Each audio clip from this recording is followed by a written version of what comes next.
This knife is designed by an artist. And that artist is no other than Greg Medford. Hi there, knife people, hello lady and gentlemen. I am going to talk about the knife you already saw on the screen. This is Medford Antik. This is one of their latest addition to the folder lineup.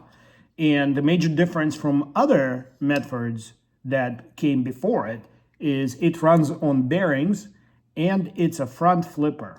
Stick around, I'm gonna take it apart, I'm gonna put it together, I'm going to make some little tweaks and adjustments. I'm going to show you where they did a great job and where they effed up. In the end, I'm going to show what you can do with this knife if you don't like the bearings, which I don't.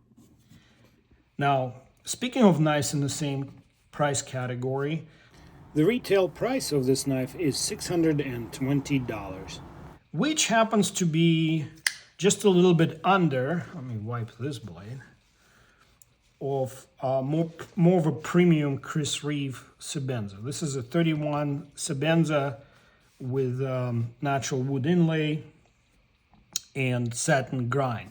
So the reason I picked this one because I think the blade shape is very similar to the Medfords. Here's the thing, when you buy a Chris Reeve knife, it will be perfect. It will be absolutely spotless, clean, well packaged, not a single scratch or blemish anywhere to be found, and it will come very sharp. Now, it will not flick or flip. You have to practice and break it in a little bit, but it's in this premium knife category, premium production knife category. This is the measuring stick to which you should compare any knife of that level to. Greg Medford personally replies to any criticism about his knives with the words, "This is a handmade knife." All knives are handmade to some extent. Chris Reeve is definitely involves a lot of manual labor. Putting together this knife involves a lot of manual labor. And I haven't heard a single person say that theirs was in any way blemish or imperfect from the factory. Major positive improvement of this knife was a decent sharpening. And I mean decent, really good, not just decent. I did strop it a little. There was just a hair of a hanging burr in the belly. Yeah, the knife can cut. So kudos to whoever sharpened it. One important feature that Antik has and Chris Reeve Sebenza doesn't is that lock bar stop right here. So what it does, it's when you pressing the lock, it prevents you from overpressing. Let me show you on that Sebenza. So if you overpress, you can accidentally bend the lock bar and loosen the spring, and then the detent won't work. It's a feature. Some people care about it, some don't. I like that it's there.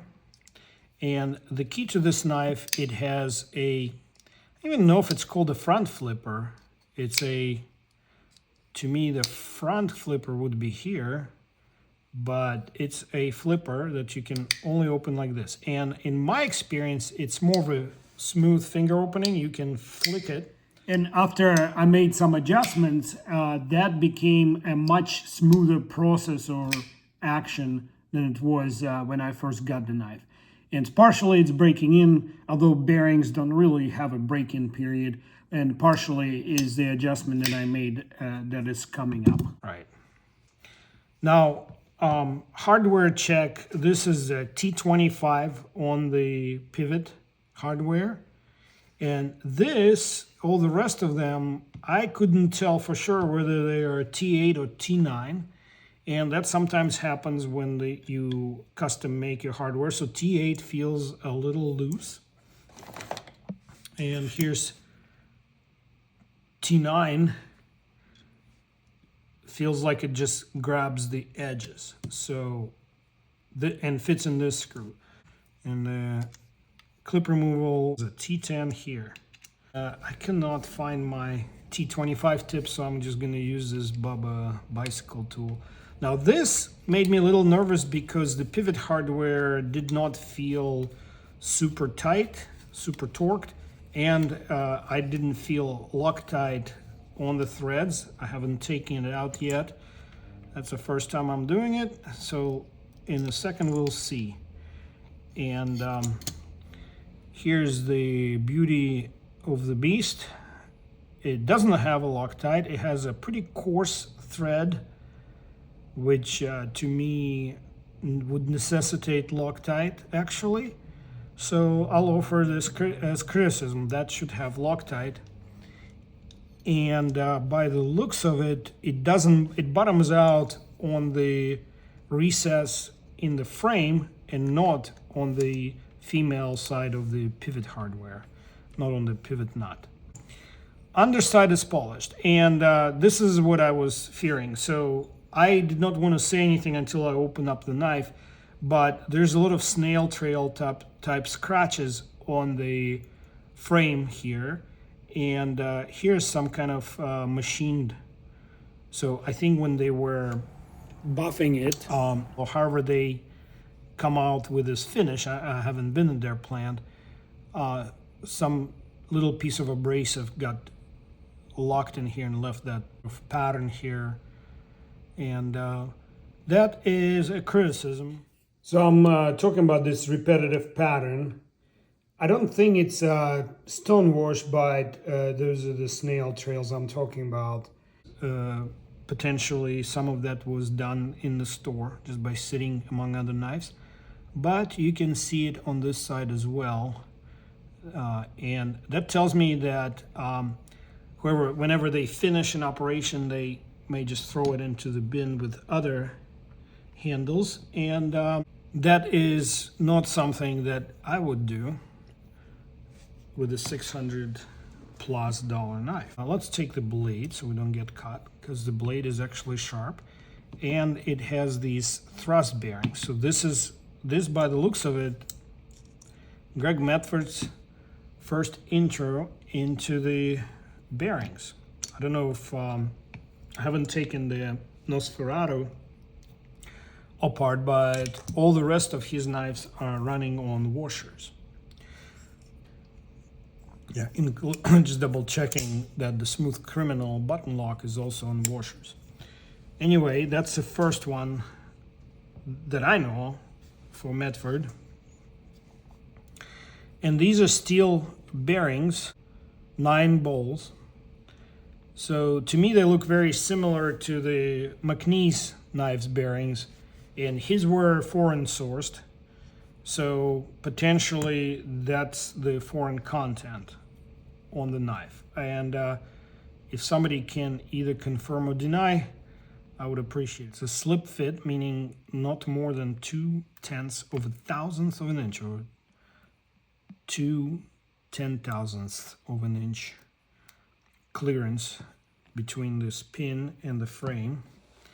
See, it locks very tightly. I'm surprised I was able to take it out the first time. So it's almost press fit, but not quite. And does it look like we have a steel washer? We do have a steel stainless washer, looks like. And the blade is S45VN, which is my absolutely favorite pocket knife steel. I recently had a comment under my other video about Medford knives asking me why am I still buying Medfords even though seemingly I don't like them.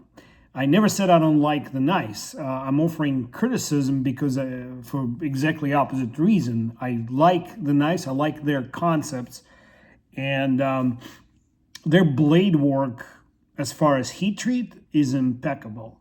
This blade measures at around 64 HRC, which is absolutely top range for S45VN, and I expect absolutely great performance out of this blade, as I do with all the other Medfords.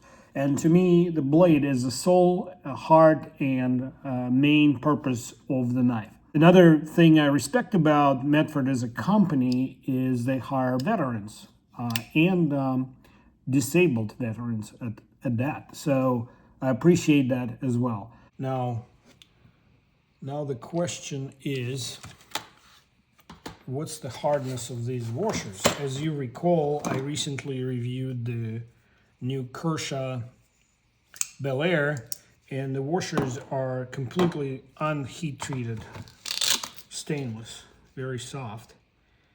And I'm gonna, so where the hardness on the washers on the Kershaw were below 40 Rockwell, this is above 40. So this washer,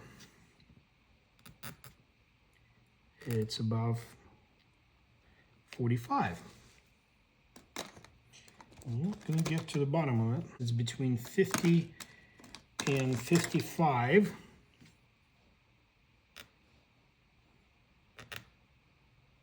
Yeah, 55 now starts gouging it.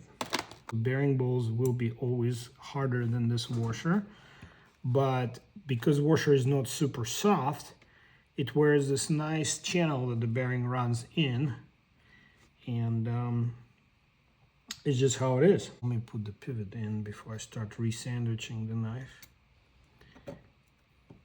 Oh, very, very nice tight fit here. So all this contributes to the overall feel and quality of the knife when you have tight tolerances like that on your hardware.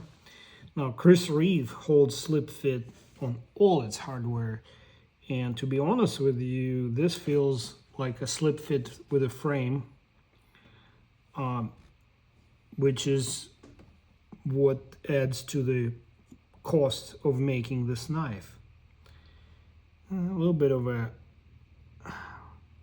some kind of markings on here. This is titanium without a backing plate, and we discussed this feature in my McNeese knife video. It's not necessary to put a plate if you're making small batch knife where you can individually adjust the grind on the blade, which is this part here.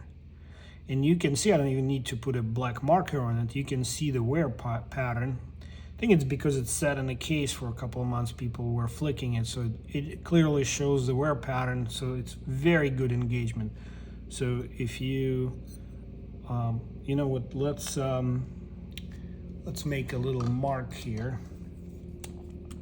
So you can see engagement go between the log bar and the blade is all the way from the edge of the blade's tang to about here. I'm gonna put a little mark here so that I can show you how deep is this engagement. So I'm gonna put the knife blade on and let it lock. So you can see that this entire area here, all the way to this mark that I made, this is how much engagement you see on this blade. And you don't want to go any farther because you don't want to stress the metal around the detent.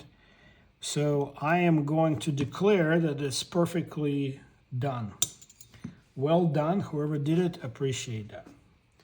And for those of you who always critique Medford Knives for putting too many washers in their knives, I already showed you that Kershaw did even more, had even more stuff on their pivot. By Kershaw, I mean this Bel Air. It had 4 washers and 2 bearings. So 2 washers are there to protect titanium from a wear pattern. And 1 bearing is better than the other option, right? So now I can put the pivot in. Pivot screw, that is. So let's see. Yeah. And so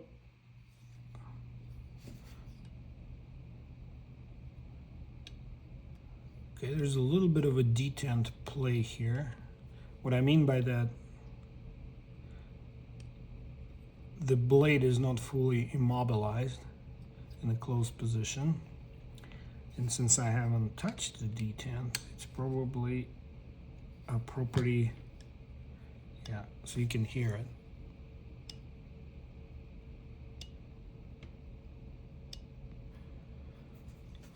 that is one small issue, but an issue nevertheless.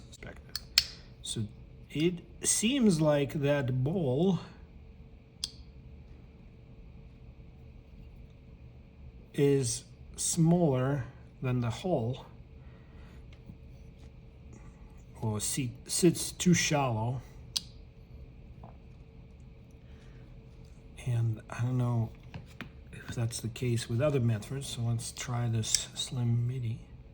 Now see, this doesn't have that detent play at all. And this one does.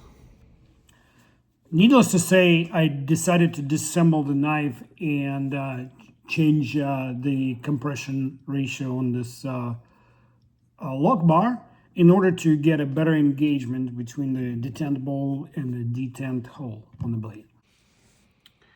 So looking here, noting where the bar is in relation to the straight part of the blade, and it's about 1 millimeter in, so I'm gonna press it small increments. You don't want to damage it. So I reduced it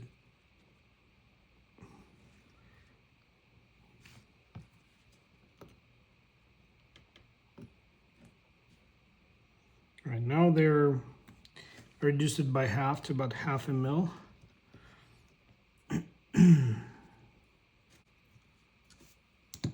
Let's see if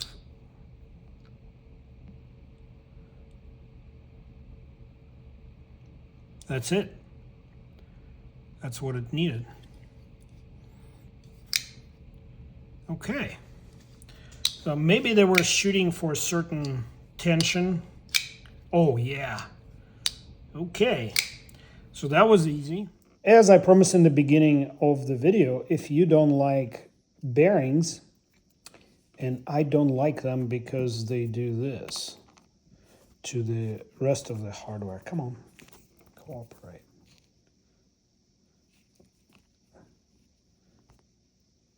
They wear out quickly because the balls individually apply a lot more pressure onto the washer, and it's a point pressure, kind of like a ball bearing or bearing ball glass breaker.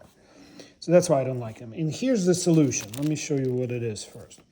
This is a mil-spec Monel washer. Monel is a material. Another name for it is copper nickel alloy. There's some other additives.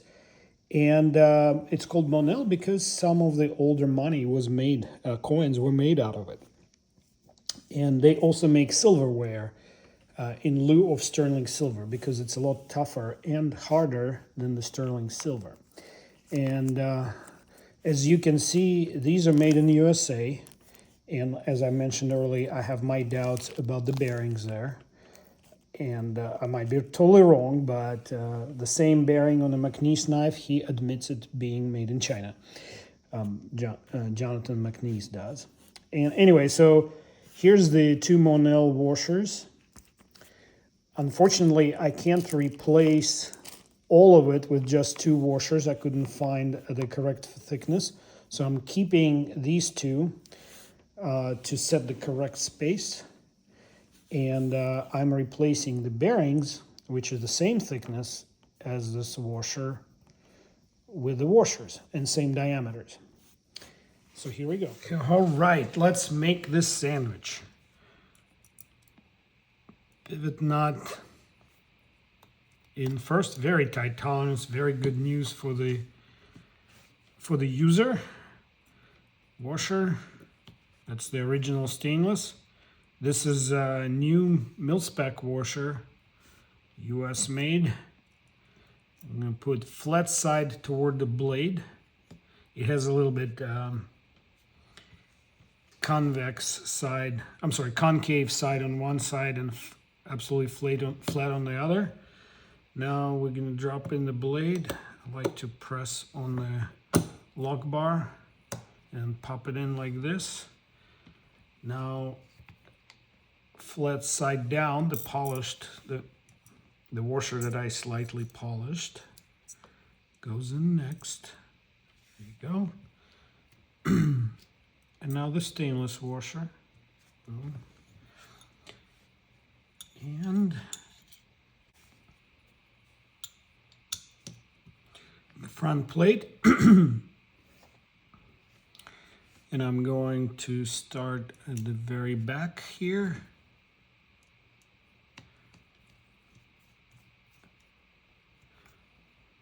I'm going to torque them basically to the final torque.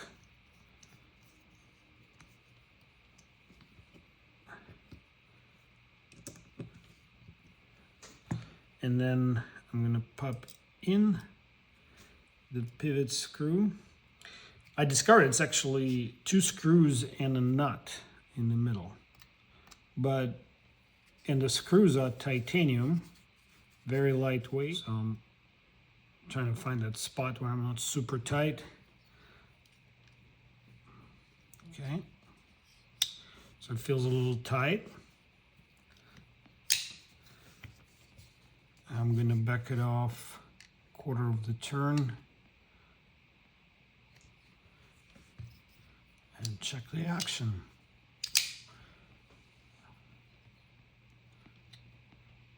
Okay, I got a little bit side to side here. So finger action works. Flick action works. There's no side to side play. And let's see the centering. And the blade is centered. It's just a hair off because the spring is pushing on it. Remember I made the lug bar a little tighter. And engagement is like 55%, maybe 60% engagement here, which gives me plenty of life on the blade. And there's no detent play right now. Because summing it all up, let's do it again. Yeah, it's working. So this material is corrosion resistant, sleek, pretty tough, pretty wear resistant. It's, in my opinion, better than the bronze bushing because it has nickel in it. And I think it will actually reduce the possibility of corrosion of the blade. If you left it wet somewhere, that nickel will protect it in the composition. So I feel like I have an improved, I'm going to call it Antik Pro, because now I can go out there and stab trees with this knife and not worry about damaging the bearings or damaging the washers that the bearings are riding on. And I am happy about it, yeah. A beautiful knife, except for these cosmetic blemishes that it came with. Okay, if you're tracking my channel, you know we had a disagreement with, or actually I didn't have a disagreement with Greg. He was not happy about my previous video criticizing the sharpening skills of his screw. Then Mr. Medford kind of hinted at me that he thought my video wasn't up to his snuff, to say politely, and that I should take it down, or suggested that I take it down. And I made a promise that 3 to 4 months after I posted that video, I'll go back to the store and I'll look at the freshly arrived Medfords, and if his sharpening improvements have been implemented, I should be only looking at the perfect or near perfect edges, and then I'll take the video down. So that video is not coming down, Mr. Medford, and here's why. Take a look.